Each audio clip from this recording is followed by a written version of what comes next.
The Campus of the Future project is a student design competition. We're asking students to reimagine what the campus might be looking like going into the future.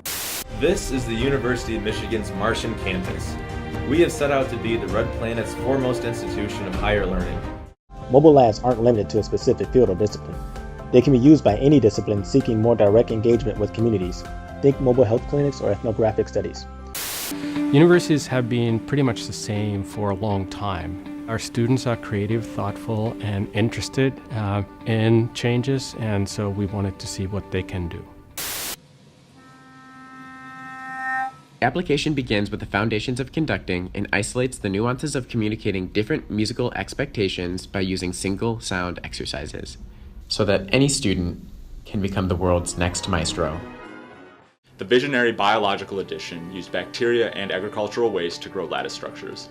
My project specifically reimagines the architecture program's locational narrative and proposes a fantastic future for the building industry. Some groups are talking about developing social media applications that connect students together and connect experts together. Some are reimagining spaces, some are reimagining how we move around campus. All of them are united by the students being interested in forging connections, new kinds of connections, sort of crawling out of their silos. We envision a future where faculty, students, and learning specialists work together. Students living far off campus have no option but to walk or bike. Powered by a battery, Move is more than a personal mobility solution. It's essential that we come up with new ideas for transportation. The Campus of the Future isn't just about engineering. It's not just about architecture. It's also about economics, philosophy, education. It's about who is here, who belongs, who feels like they belong, and who has access. The showcase exhibited all of the projects.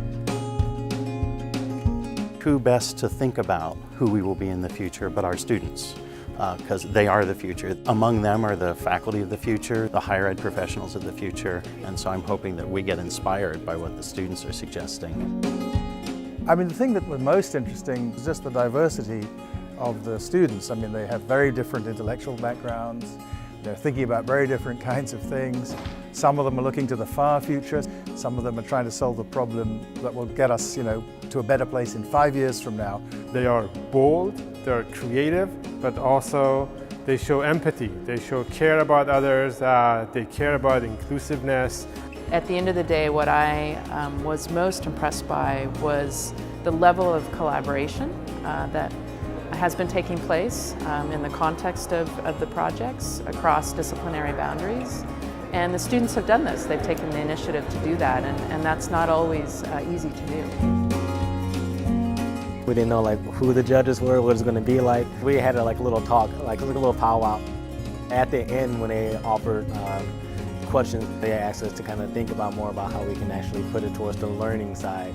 So it gave us kind of more insight of making sure that we let it known that it could be broadly applicable. Welcome to the Campus of the Future competition finale. Will we innovate and adapt in the ways that we need to continue to be really relevant in society over the next 200 years? I hope that you'll all leave here feeling inspired to actually go do something in the positive direction. Higher education isn't a delivery mechanism, it's a way of thinking.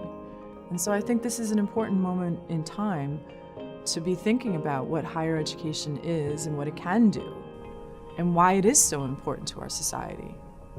Why not think big, as opposed to just doing the same old, checking the boxes, doing the things that we've always done. University of Michigan has always had that potential, and now it's time to remember that again. I'm so proud of all of the projects, and I'm so glad that they're here today showing you what they're capable of. The first prize goes to the University of Michigan Mobile Learning Labs.